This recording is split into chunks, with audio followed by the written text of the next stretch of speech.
G'day, good morning, hello. My name is Rachel and these are my midlife musics. And it is freezing this morning.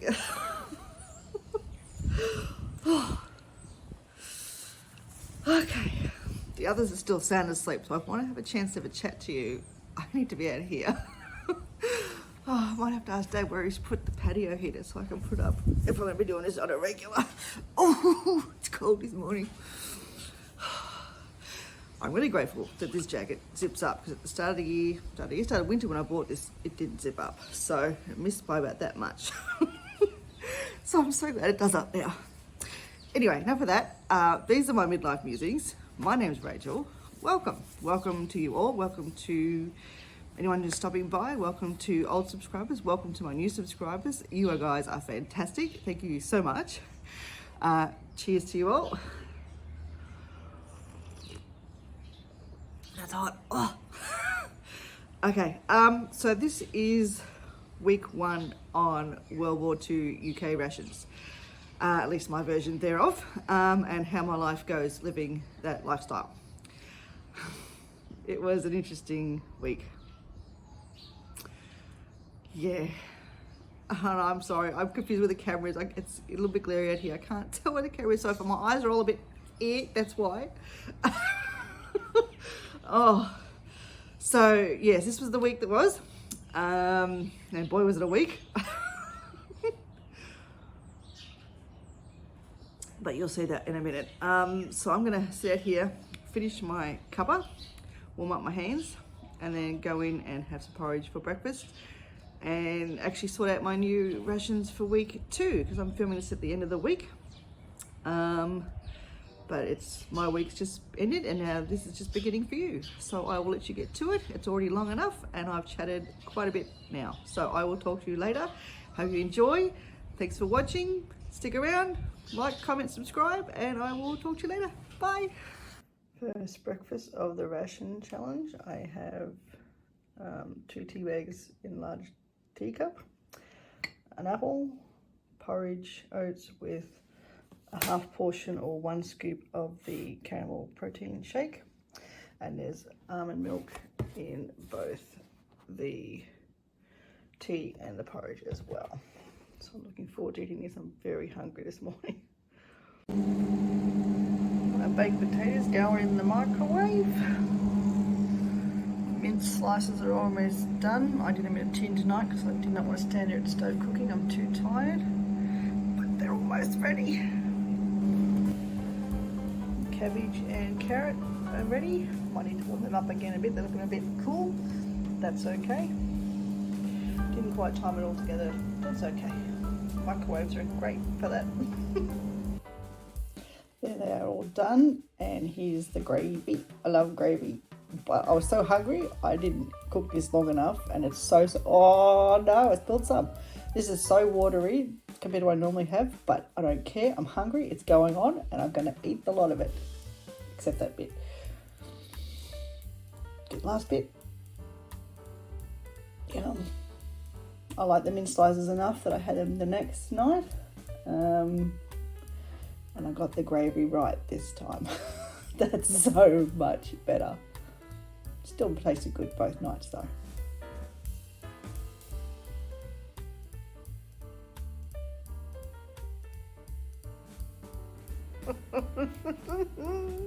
I've just cut mine out a lovely piece of cake and I have a yogurt for dessert. Oh, hello cake, you look beautiful, but I can't have you. I'm going to enjoy my yogurt though. Alright, here we go, feeding the nation. First recipe from World War II for the series, baked fish cakes. I have not made these before and I'm excited too. Fresh salted cod, I'm not sure what it is. So I'm going with sardines, my precious tin of sardines, and I'm going to use that instead because I know tin fish works in fish cakes. And with the bacon, I am using ham this week, vegan ham at that, so there won't be any fat or anything or any real flavour for fish cakes, so I won't be using that. I will be using carrots and boiling them in the water in the saucepan here, and a good old Worcester sauce for some extra flavour. Oh, the love of my life, mashed potatoes. Well, the love of my life for the next 12 months for sure. I'm going to weigh that out. I don't remember how many ounces are in pounds, so I'm just going to stick with the pound option.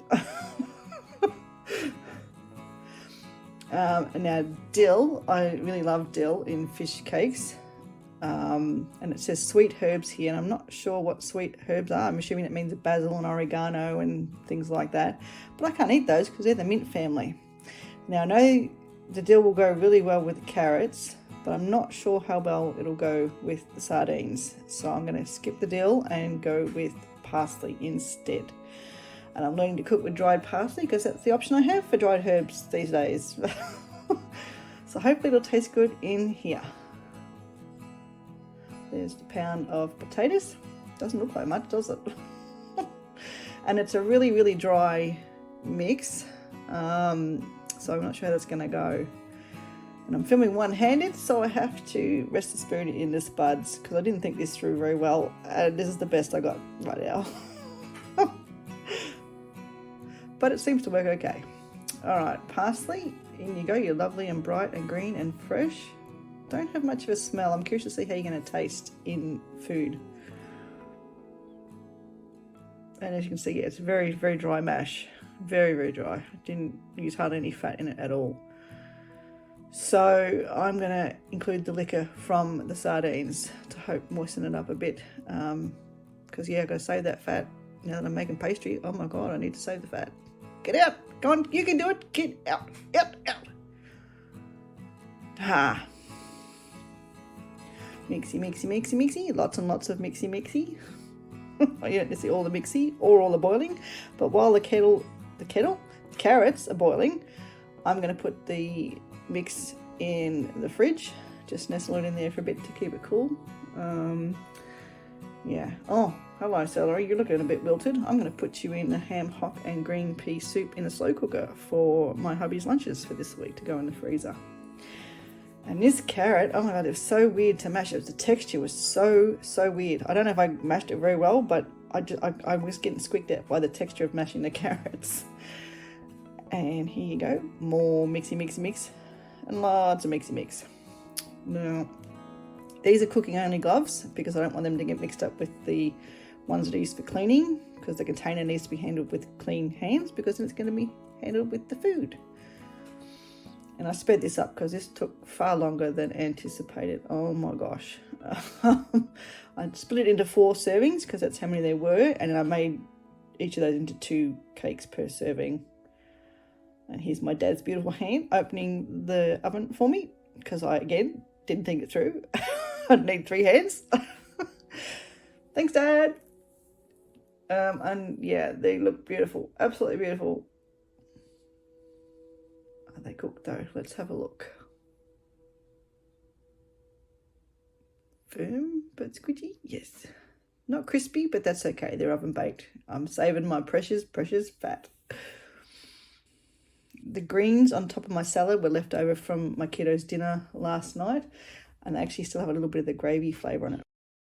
It is lovely and sunny outside today, and they're also busy talking in there, so I can't actually talk to you while I try this. So I came out here to try the fish cakes, and they took a bit longer to cook than I thought they would, because I think I didn't make them firm enough. Adding the extra liquor from the sardines and not adding the breadcrumbs on top, I mean, they just took a bit longer to cook, and that's okay. They're still nice and firm now. They're holding together, as you can see. They're okay. So now I'm going to have a taste.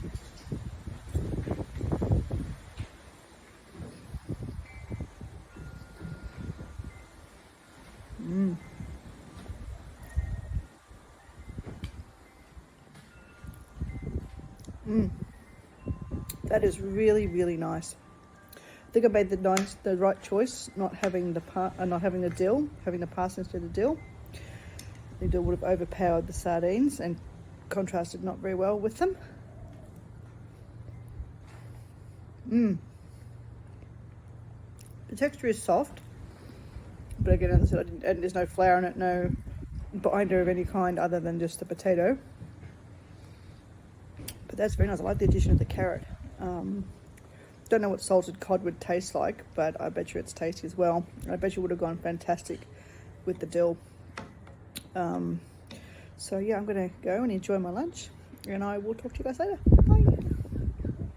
Okay, drum roll please. Here comes the potato pastry. I have been wanting to make this for years, literally, and I'm so excited to make this. And I'm doing the fish flan. The infamous fish flan. Now, pastry and me don't do so well because I have hot hands. I have such hot hands, as you can see. And discovering the pastry cutters in America was such a lifesaver for me. Also, besides having a husband who's a baker, that helps a lot. But here I am having to make the having to make the pastry myself. And I'm struggling. As you can see, I grabbed the wrong utensil. Yeah. But part of that is because the day has not gone as planned. Kiddo had needed some mental health help this morning before going to school. I went to school later than usual. Then I was tired after that, so I didn't get out shopping like I'd wanted to in the morning. And this felt so good, rubbing that mashed potato in that flour. It felt so good up until it didn't, and my hands were so sticky. So anyway, I did help from hubby here to get the water and the spoon for the flour, and it's just, yeah. So he very graciously did that. Luckily he was home. This is his day off. So with everything that happened, Kiddo had a mental health appointment in the afternoon, so we did shopping while that was happening that I'd planned to do earlier in the day. So by the time we got home at like 5:30 at night, I was so hungry. And then I made Kiddo some dinner because hubby was supposed to, but then he was doing other things that we didn't get to do earlier in the day because of other stuff that happened as well. So he's doing that. I'm preparing dinner for Kiddo. I'm also thought, well, I need to make room for the groceries in the fridge. So making room, we're going to make sure the pie plate fits the crust. Oh God, here I go. Oh, I'm so nervous. I'm so nervous. But I'm going to do it. I'm going to summon my inner housewife and go for it. So anyway, yes, the fridge. I had to fit everything in the fridge. So I took all the ingredients out, the fridge stuff that needed to be reused up, and I made the ham hock soup for hubby. As you saw, the celery was really, really wilty, and it went perfectly in the soup. So that's on cooking, and that's another story. That didn't finish cooking till nearly midnight. I didn't realize how much green peas cook slower than regular yellow peas. So it's midnight by the time we finished cooking. But anyway, back to the potato pastry. I am really extra nervous here. And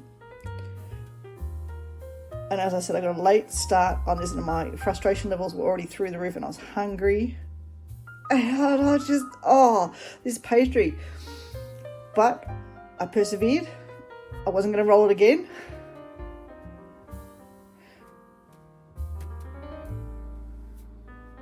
So I've just decided to start crimping it, and that wasn't going to work. It was so soft. And I was tired and upset by this point. I said to hubby, can you please just crimp this for me? He said yes. He did a beautiful job, because he was busy doing other stuff as well, loading the groceries into the fridge, and among other things, and spending time with Kiddo and my parents. So yeah, it was a day. I have much more respect for Carl and Carol and everyone else who's doing this with a family. And the fish, I'll tell you about the fish in a minute. I had to put some salmon from my meal prep into that as well because I didn't have enough fish. But here's the pastry, finished, and she's gorgeous. Okay, bear with me just a second. I need to tell you part of why this was such a disaster. The fish, I was cooking the fish. I'd steamed the fish. Normally I poach fish, but I thought I'll steam the fish so it doesn't get too soggy to go in the flan.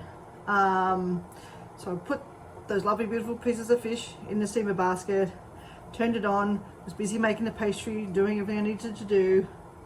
And I turned around, and here on the stove, oh my God, there was stuff everywhere. I've since learned that putting the fish like that, the proteins from the fish dripped down into the water and made it foam up. So it's bubbled up everywhere, spat all over the splash bag, all over the stove. So by the time I had finished baking the pastry and went to make the filling, I realized that I now had a mess to clean up because I needed to film here. You guys didn't need to see that. I didn't need to see that. Nobody needed to see the goopy, foamy, disgusting mess that was all over this stove. So on top of everything else that happened that day, I needed to clean the stove in the middle of doing the recipe that was going to be my dinner, and I was hungry and just grumpy, and I nearly wet myself laughing. I laughed so hard that I literally nearly peed. But I think it was either that or cry. So please admire the clean stove in the next bit of the video because I worked really hard to clean it up. Okay, I'll talk to you later. I'm gonna have a cuppa. Back in me. Bye. Yeah, with everything that had happened, I didn't want to deal with cutting up just part of an onion and having to store it in the fridge, so I just used a spring onion, one of the lovely fresh spring onions that we just bought. And oh, I wish you could smell this. Look at that. It smells so good. I cooked that for a while and then add in the flour. And I'm attempting to make a roux here for the white sauce. So I've grabbed the whisk like I usually do. But again, this is one of those things where it just... I did the usual thing like I normally do, turn it down so it didn't burn because I wanted it to be a white sauce, not a brown sauce. So I've poured in the milk bit by bit. I've made this a million times, literally a million times. Well, no, not literally, but a lot of times over the years. It's one of the first things I learned when I did a cooking course back in my early 20s. But today, as you can see, it is in the whisk. It never usually does that, even with onions. And I've splashed again on the nice clean splash bag that I just cleaned. It was one of those days. I don't know what was going on, but it was one of those days where no matter what I did, stuff just kept happening. Or at least I can laugh about it now, but in the moment, it was just so ludicrous and I was so hungry and it smelled so good that I just knew I had to persevere. I knew I had to persevere because then I could eat. The parsley, I was impressed at how green the parsley made it go. But at this point I just wanted to eat. I was so hungry. I'd given up on making the egg and bacon tart that I was going to make as well. That was actually going to be my dinner, and the fish flame was going to be for the next day for lunch. But this had already taken so much longer than anticipated, and this was an interesting texture. I thought it was going to go in the oven at this point because I hadn't read the recipe all the way through because, again, flustered. So I'm smoothing it down, assuming it'll go in the oven. And my stomach was so grumbly and so loud that I just couldn't make the egg and bacon pie. I decided to make that the next day. So I was very happy that this was finally ready and doing a bit to make it pretty. And I think I put a celery leaf on top for the garnish, just to do a photo. But finally approaching the time where I can put it on the plate, and I was so worried I was going to mess it up, crack the pastry, because I never made the pastry before. But I didn't, and I put it on the plate backwards. That's how tired I was and hungry. But I got it on there, and now I can go and eat it. Oh, Thank you. Thank you. I'm so happy with this pie.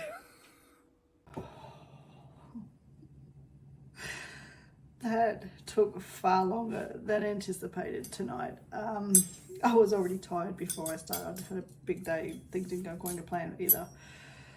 So now I'm ready to eat my flan, salad and roast vegetables. You don't want to see the kitchen. It looks like a food, flour and stuff everywhere. So I'm going to eat this. Love roast Brussels sprouts. Now, this is the thing I really, really want to try. I've been wanting to try this potato pastry for years. Literally years. So here we go. Cheers.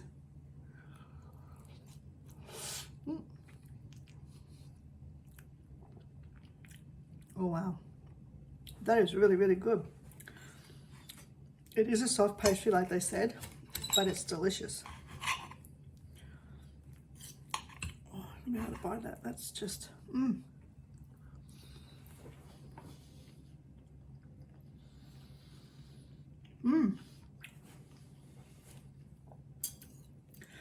The fish flavour is subtle, as you'd expect with hoki and salmon. But the onion, the parsley, the sauce all go really well. I didn't know how this was going to come together. I had no idea what this recipe looked like. To be honest, I thought it was going to be like a frittata or a quiche or something that you bake in the oven. But no, you just make the pastry. Why make the pastry? Don't worry, I will reuse that rice for something else. It's not going to go to waste. That's from the pantry stock we have over there. Because the baking beads are in storage. We forgot they're in storage. So this was chaotic. Perfect for a World War II recipe. Pure chaos. But I got there in the end. I made a flan. I made a recipe with the potato pastry. It is so nice. I can't stop eating it. It's so good. I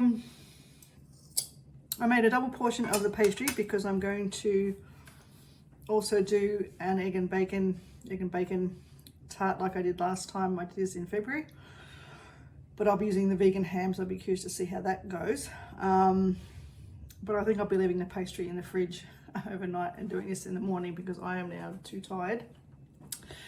It's 7 o'clock at night. I normally eat at 5:36, so I'm ravenous. So I'm gonna go and finish up this and then clean up the pure mess that I made, and I will talk to you later.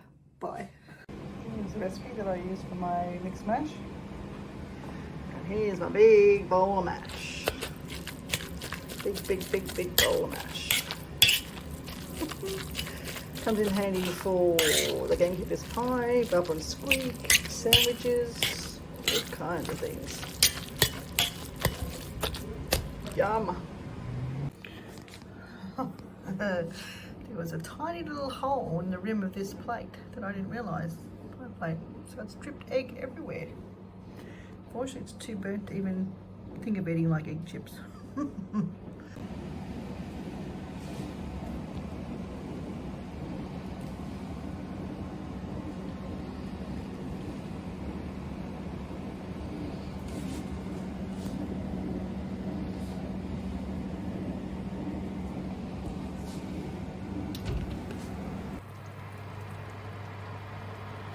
He knows Bill's his God.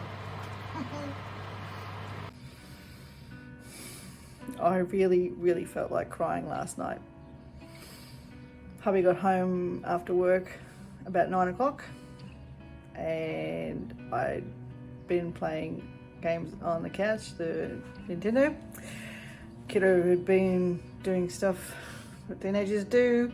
My parents had been doing their own thing, and hubby started to prepare his dinner and he said, "Oh, by the way, your gamekeeper's pie is cool enough to go in the fridge now." Boy, was it cool enough. It had been on the bench for 3 hours. So sadly, today I have to dispose of it. I can't eat it. 3 hours is just way too long, especially for chicken. So yeah, here they are. That one, And this one had been intended to go in the freezer. And this one was going to be for lunch or dinner today or tomorrow. And I can't eat any of them. I'm just really disappointed. So now I'm going to put them in this freezer bag because it was already greens night this week for the bins, so I can't put them out yet. They'll stink, so I have it in for the next fortnight. So I'm going to put them in the freezer bag and then put them in the freezer, and then closer to bin night I'll put them out into the compost greens bin, and yeah, they can go to the compost. So as you can see, I'm really disappointed, but I guess it's no different than what would happen if the air raid siren off when you're in the middle of dinner and you couldn't grab it all up. You just have to do without. So yeah, lesson learned. Don't cook when I'm really tired. I set a timer for when it's time to put this in the fridge. I just completely lost track of time last night. That's how tired I was. I normally have a good time sense, but last night, nope.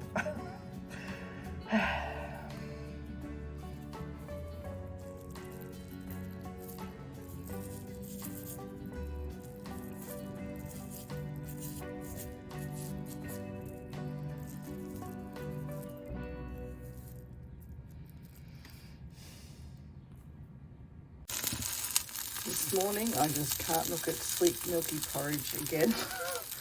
So I'm using the last portion of the prepared porridge that I made the other day, and I've just mixed it up with some dried garlic, some paprika, some pepper, and I'm just making some basic oat cakes. Hopefully it tastes okay. We'll just see how it goes. I'm experimenting because I just can't look at it again. Not sweet milky porridge again. No, thank you. I get what they meant by the monotony now. And I'm only 4 days in. Oh wow. So there we go, there's the finished product. That one stayed together.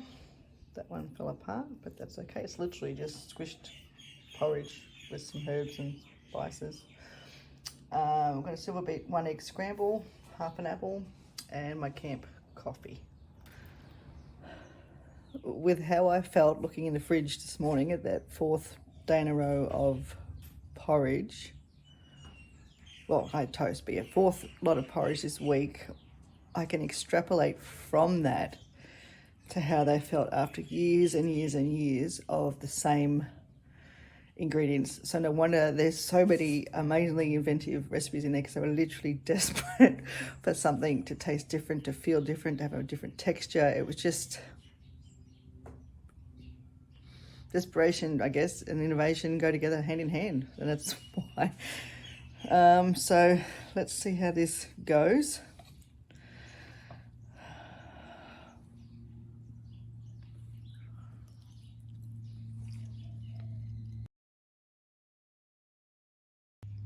Texture could be better, but it's savory, it's crispy on the outside, squidgy in the middle, and it's not creamy, wet porridge, and it's nice.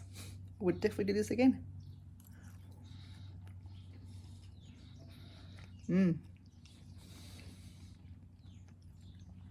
Oh yeah, okay, yeah, now I see why they did things the way they did them. It was just to have something different in your mouth. It's good for the soul. All right, I'm gonna go enjoy this and I'll talk to you later. Bye. Now, I know just yesterday I was bemoaning the fact that I was sick of porridge. Sweet, milky, creamy porridge. And I made those oat cakes yesterday and they were delicious. I will definitely be making those again going forward. I just play with the recipe a bit because that was just pure desperation yesterday, so I just chucked some stuff in. So I can't wait to see how I can play with that with different flavours and things. But this morning I've woken up after my taste buds have had their reset, and I just really want porridge for breakfast again this morning.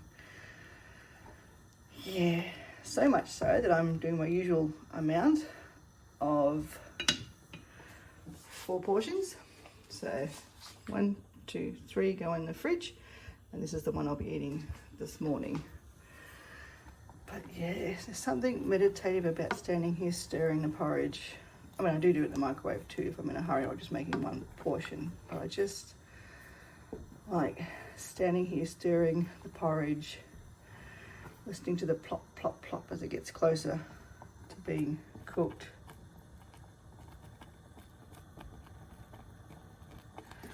And yeah, porridge is good for the soul and good for the belly. So I'm looking forward to eating this today. Again, appetite is so fickle, isn't it? Plop, my pretties, plop, plop, plop.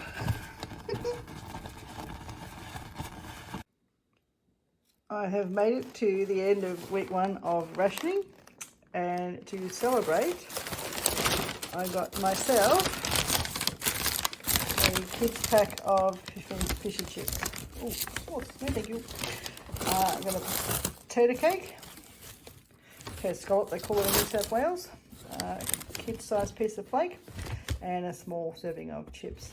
I am going to thoroughly enjoy this and then get back to editing. Oh boy, it's a mammoth one this week.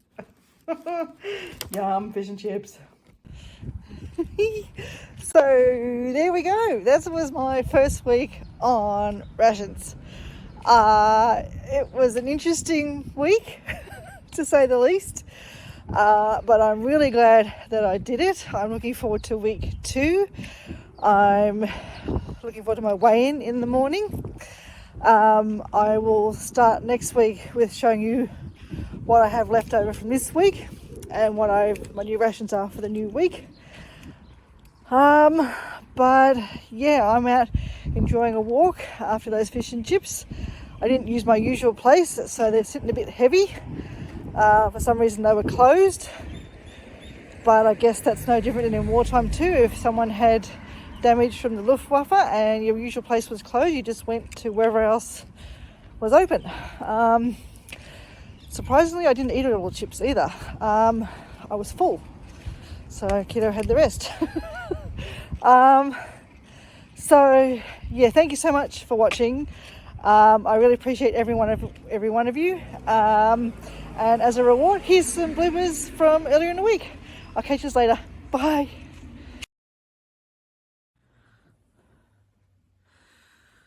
Well, that's day 1 done and dusted. I enjoyed my porridge from fruit for breakfast. Lunch.